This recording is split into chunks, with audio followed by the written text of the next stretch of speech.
Las 1001 noches. Cuando llegó la noche 873, ella dijo: Cuando de la noche a la mañana me vi más rico de lo que nunca había deseado mi alma y rodeado de oro y opulencia, no me olvidé de que, al fin y al cabo, solo era un antiguo cordelero pobre, hijo de cordelero, y di gracias al retribuidor por sus beneficios, y me puse a pensar en el uso que en adelante habría de hacer de mis riquezas. Pero habría querido primeramente besar la tierra entre las manos de Sisa-Adi para demostrarle mi gratitud y hacer lo mismo con Sisa-Ad, a quien, en último término, debía él ser quien era, por más que él no viera realizadas, como Sisa-Adi, sus buenas intenciones para conmigo. Pero me lo impidió la timidez, y además yo no sabía con exactitud dónde vivían ambos. Por eso prefería esperar a que fueran ellos por propio impulso a pedir noticias del pobre cordelero Hassan. Alá le tenga en su compasión al tal antiguo Hassan, que ya ha fallecido y tuvo una juventud tan miserable. Y entre tanto, decidí hacer el mejor uso posible de la fortuna que me había sido escrita. Y lo primero que hice no fue comprarme ricos trajes ni cosas suntuosas, sino en ir en busca de todos los cordeleros pobres de Bagdad, que vivían en el mismo estado de miseria en que había vivido yo tanto tiempo, y congregándolos, les dije: He aquí que el retribuidor me ha escrito el bienestar y me ha enviado sus beneficios, siendo yo el último en merecerlos, y por eso, oh hermanos musulmanes, deseo que los favores del Altísimo no se acumulen sobre la misma cabeza y que se aprovechen de ellos con arreglo a sus necesidades. Así es que desde hoy les tomo a todos a mi servicio, empleándose en trabajar para mí en la obra de cordelería, en la seguridad de que se les pagará liberalmente, según su habilidad, a fin de la jornada. De esta manera tendrán la certeza de ganar abundantemente el pan de su familia sin tener que preocuparse del día de mañana. Y ya saben por qué les he congregado en este local, y esto es lo que tenía que decirles. Pero Alá es más generoso y más magnánimo. Y los cordeleros me dieron gracias y alabaron mis buenas intenciones con respecto a ellos, y aceptaron lo que les propuse. Y desde entonces continúan trabajando por mi cuenta con tranquilidad, contentos de tener asegurada su vida y la de sus hijos. Y yo, gracias a esta organización, cada vez aumento más mis rentas y consolido mi situación. Ya hacía algún tiempo que había abandonado yo mi pobre casa antigua para establecerme en otra, que había hecho construir a todo costo entre jardines, cuando Sisa-Ad y Sisa-Adi pensaron por fin en ir a saber noticias del pobre cordelero Hassan, conocido de ellos. Y fue extremado su asombro cuando nuestros antiguos vecinos, a quienes preguntaron al ver mi tienda cerrada como si me hubiera muerto, les aseguraron que no solamente estaba vivo todavía, sino que era uno de los mercaderes más ricos de Bagdad, que habitaba un maravilloso palacio rodeado de jardines, y que ya no me llamaba Hassan el cordelero, sino sí Hassan el magnífico.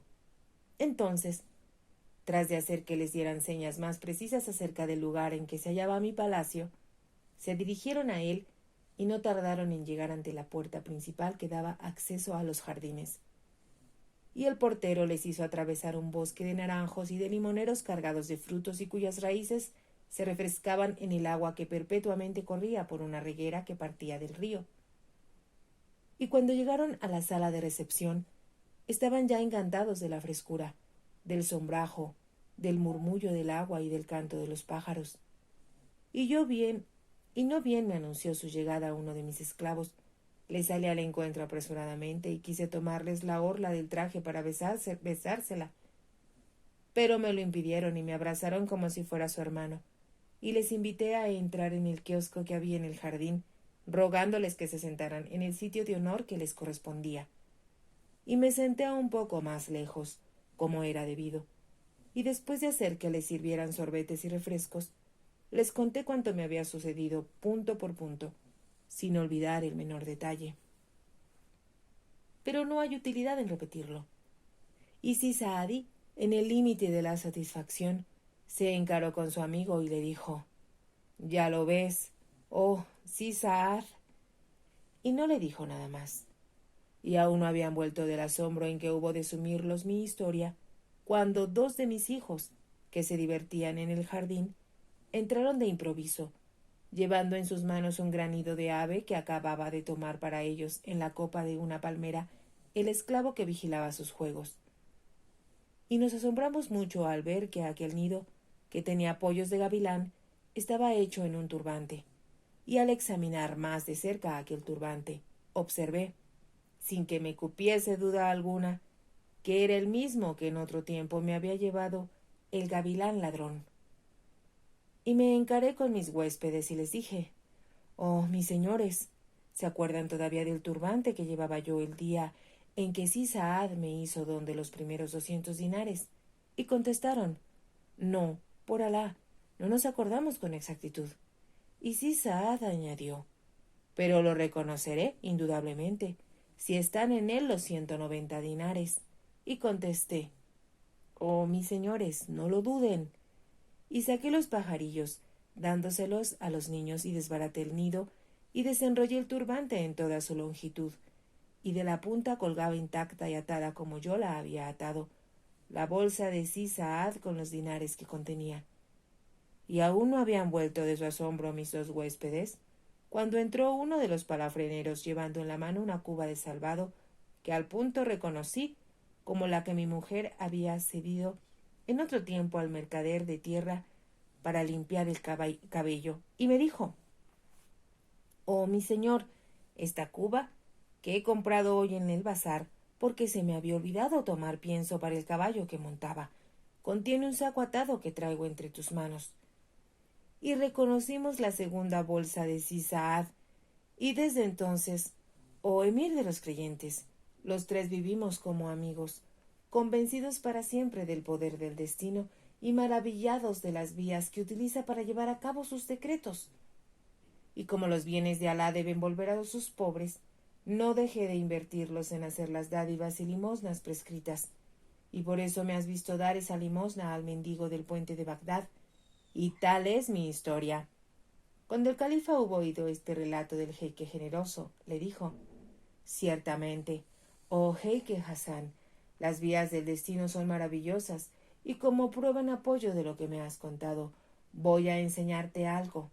Y se encaró con el visir del tesoro y les dijo unas palabras al oído. Y el visir salió para volver al cabo de algunos instantes con un estuche en la mano. Y el califa lo tomó, lo abrió y enseñó el contenido al jeique, quien al punto reconoció la gema salomónica cedida al joyero judío. Y al-Rashid le dijo: «Esta gema entró en mi tesoro el mismo día que la vendiste al judío». Luego se encaró con el cuarto personaje, que era el maestro de escuela lisiado y con la boca hendida, y le dijo: «Cuenta lo que tengas que contarnos». Y tras de besar la tierra entre las manos del califa, el hombre dijo: «Historia del maestro de escuela lisiado y con la boca hendida. Sabe, oh emir de los creyentes, que, por mi parte, empecé a ganarme la vida como maestro de escuela y tenía bajo mi mano unos 80 muchachos. Y la historia de lo que me sucedió con estos muchachos es prodigiosa. Debo empezar por decirte, oh mi señor, que yo era para ellos severo hasta el límite de la severidad, e inflexible y riguroso, hasta el punto de exigir que, incluso en las horas de recreo, continuasen trabajando, y no los enviaba a sus casas hasta una hora después de ponerse el sol.